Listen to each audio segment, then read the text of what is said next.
It's weird to hear myself talk. Here I am. So this one's just going to be for me.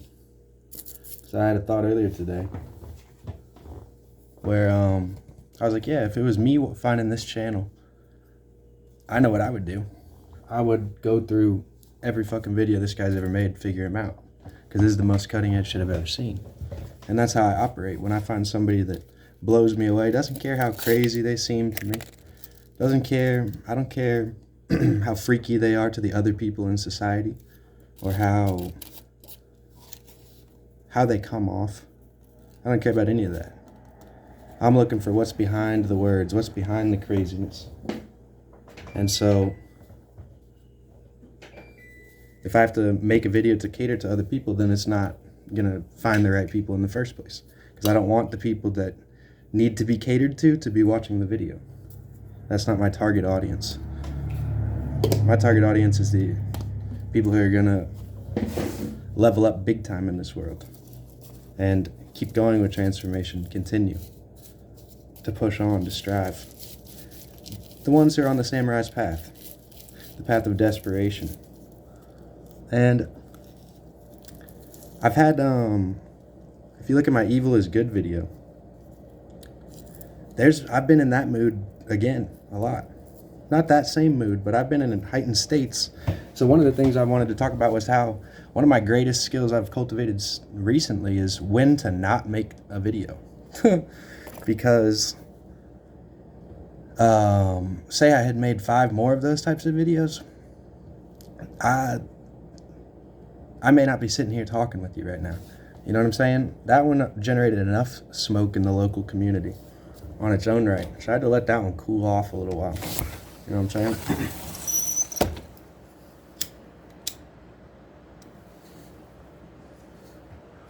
And that energy may be what the world needs. Maybe what my position turns out to be. But in the meantime, it may just be something that I needed to transform. You know what I mean? And it may... Dominos Pizza, everybody. Not a plug, I'm not sponsored, just saw it go by. And may not be what I want to use for cultivation. That may be something I need to keep inside to power up here. But yeah.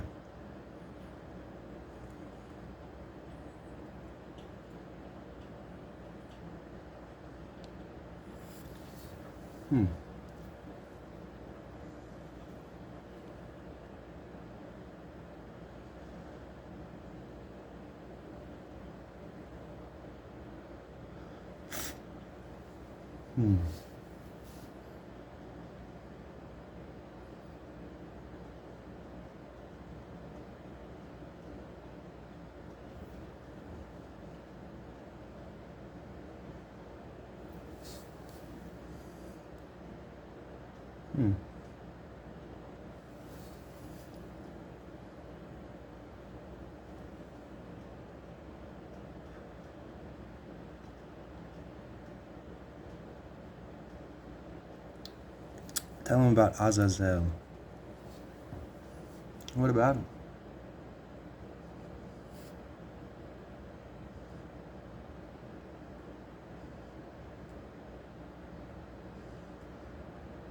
You know how there's like UFC fights and stuff in the world? There's like kind of like modern day gladiators where they're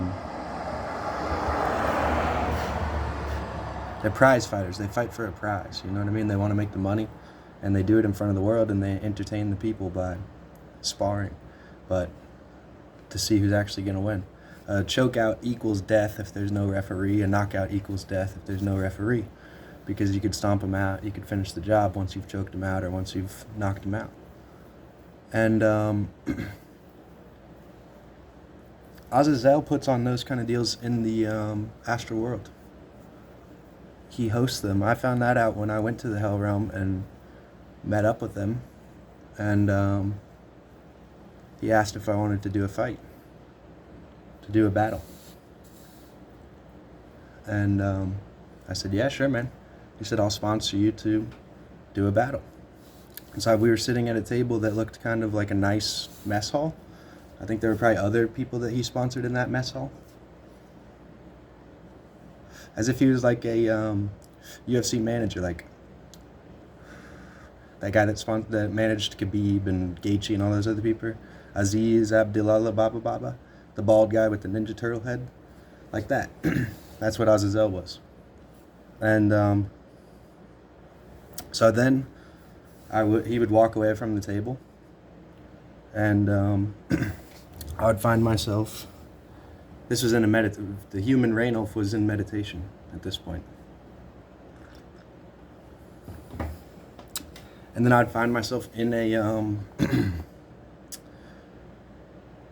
cave, basically. It was all brownish, blackish, grayish rock around me.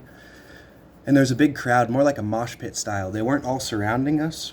The crowd was all as if there was a stage, and I was on the stage. And then there was the crowd in like just a big bunker. You know what I mean? They're all in like a big pit. And the stage wasn't too elevated. And they were all like different creatures. They weren't humanoid looking, the onlookers. And I wasn't humanoid looking anymore. I was a bit. But I had taken one of my alternate forms. And what happened is I would be standing there and they'd be like, this is blah, blah, blah. And the crowd would not really cheer too much, or they'd cheer a lot depending on the night. And then in come this huge ass beast. Like fucking, in human terms, it would be like 40 feet tall if I was about 6 feet tall, you know? And it would have chains on its wrists that had just been cut so that it could come out and be safe, because it was like a bull, you know, in terms of its energy. You had to chain it up before the fight, or else it would just be killing things for sport or for anger. And so they'd unleash that beast upon me, and he'd come walking in, and they wouldn't even have time to announce it. He'd be coming for me. And I felt no fear in the meditation. I felt the presence of Azazel, my sponsor, as if he was watching from like an upper portion of the cave in the shadows. But it wasn't about who was watching. There was no prize to be won. It was just something that I wanted to do.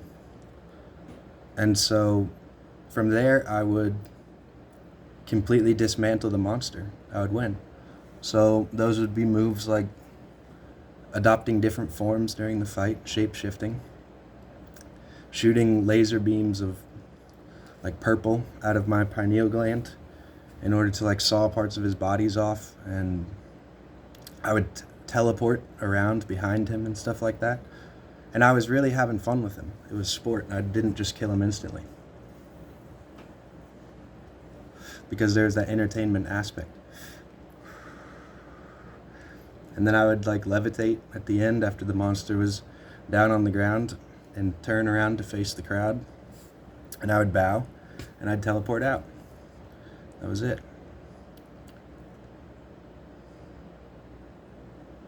And then I'd meet Azazel at that table, the next meditation. And he'd say, are you ready for another fight? I'd say, sure. But,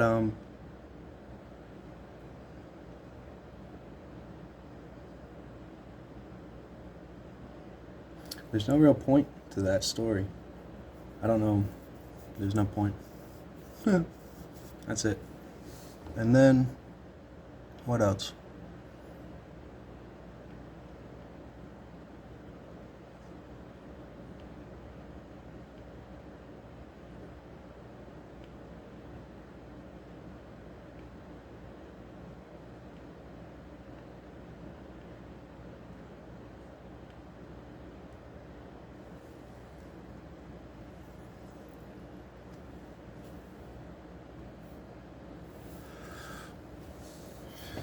What else do we want to talk about?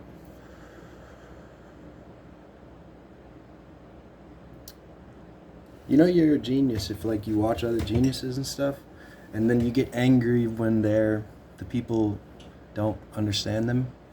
Like when there's no point in mentioning another one. I don't want to mention who I'm talking about, because then people will have the same reaction as when they watch it. when they watch the genius say something that sounds ridiculous because they're breaking the paradigm, they're adding a new perspective, they have a meme or a societal image of that person, which is like a news headline that they parrot. They'll say it like, he's crazy. Kanye West is crazy.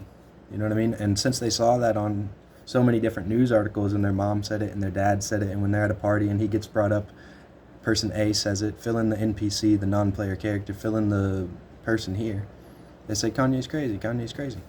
And as a genius looking at Kanye, he's stupid in terms of like,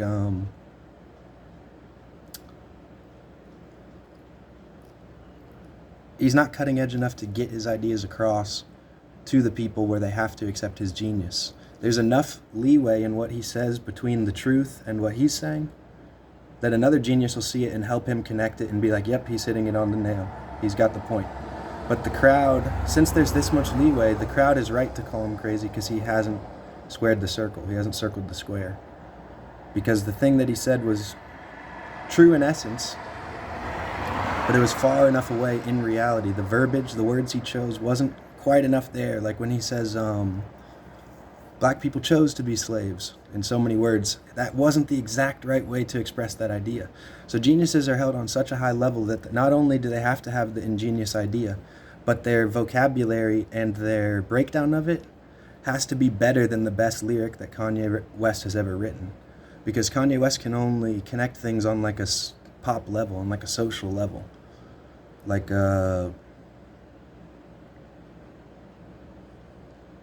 he doesn't have the cutting edge verbiage, the mental acuity in the language game in order to do it. He may be able to do it through fashion or through something else, I don't know. But what I'm saying is you get held to such a high standard that not only do you have to have ingenious ideas, but you have to appear not crazy. Like you can't marry a Kim Kardashian and stuff like that and be a genius and be respected. Like you just can't do it. And so, as someone who as someone who can recognize that Kanye's a genius, I feel pain when the people don't get it. You know what I mean? Because it's like, what he said was this far away, but that's close enough for me. I get it. I was already thinking about that a year ago, too. And like the social stuff, like 50% of black deaths are abortions and stuff. And that Plan B was made by eugenicists, by white racists. I knew that stuff as soon as I got into my research, like by age 18 or something like that. It doesn't take me being a star and having like black wisdom guys who told Kanye that, and then he could go tell it to the people. It doesn't take that for me. I found it on my own. You know what I mean? We're in a newer generation. The souls that are my age and younger and a little older are way farther advanced than a soul like Kanye because of our age, because of how old we are. And so, and since we had information age growing up, since we could access it online and stuff, the people who made use of that are like way further along. And since I was born into a vessel that has the verbal intelligence of like 9.5 out of 10, my soul picked a vessel that has a sextile in Gemini, was born of the white race, white in quotations, was born of the race that created English, so that my mind can put English together. I've got, 500-600 years of genetic intelligence, at least on my father's side, in this vessel of high level English communication, because they were in England for that period. And so essentially I'm in a unique position because I've got the soul level, the genius level of any of these people that you've thought about. I've lived the past lives of the inventor and everything, like I told you. And I'm the one who can actually speak it exactly. I won't allow myself to be caught with my pants down. Even in a video like Evil is Good, where I become emotional, my verbal intelligence is like 9.5 out of 10. I barely stutter. I'm choosing vocabulary that most of you guys don't use on a daily basis. And so I'm the one who can actually get up there and circle the square and come exactly. I can penetrate the exact truth I can feel the essence and then speak it exactly so that the magic is felt. You have to accept it because it was so perfect that it dinged all of your ancestral memories. It dinged everything. Zinc. So basically, the whole reason I do any of this stuff is like try to become a professional gamer when I was younger. Is because all I still need to be is just on that platform where millions of people see me. Because I'll say the exact right thing. So I was like, okay, I'm here. I know I need to break the system. I'm not going to go to school. I'm not going to do normal shit. I've found that all that's a joke. I'm in the Matrix. I'm Neo. So I need to get to where everybody sees me. To where I have plenty of money, plenty of assets to move around. And then boom. From there, I jump up to here. From there, jump up to here. I just need to make it a few steps up the ladder, and then I'll be undeniable. And that's still the case right now. And so basically it's just, you have to go about it organically. I was speaking to this with one of my friends who's an artist who agreed with the same thing. He knows he could make something that appeals to the public, but he would be compromising his soul in the game. And what he makes will ultimately appeal to the public because he's diversified and he's found so much soul truth in his journey as an artist that it's eventually going to happen. It just has to. Just like it just has to happen for me. And so I don't make the video that appeals to the public now because it's not jumping from here to here inorganically. There's going to be a lot lost in that process. So that when I get to that position where everybody's seeing me, then I may say the wrong thing because I won't have the same spirit behind me. I won't have my higher self in the game anymore. And I won't have my sponsors like Azazel, Archangel Michael, those spirits. I'm like the Renaissance painter. He needs the sponsors. That's what the spiritual game is all about. You need the sponsors in order to get where you're supposed to get. You know what I mean? And so they have to see me do these struggling times and do these angry times and see if I still keep going. That's the whole game. And so does my higher self. So do I. These are the lessons that I'm learning in order to be able to weed the snakes out. Like when I get a call after I make a video that says, hey man, we're going to get you.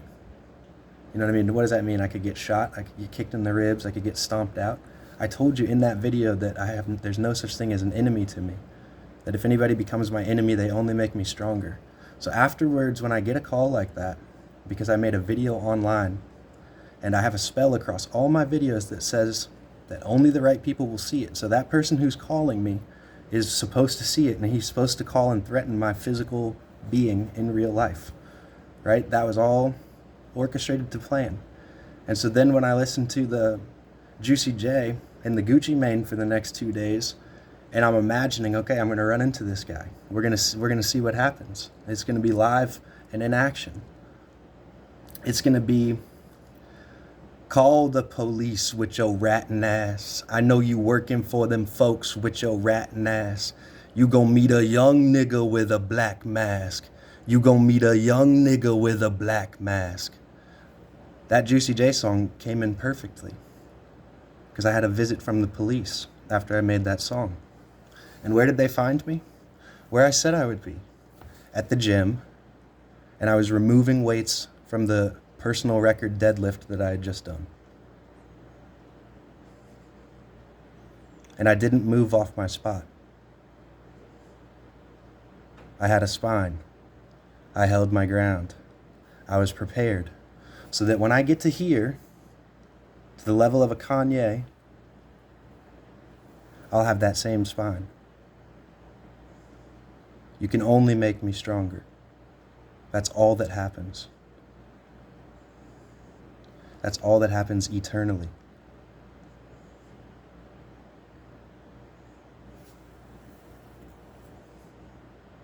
And with that, good night.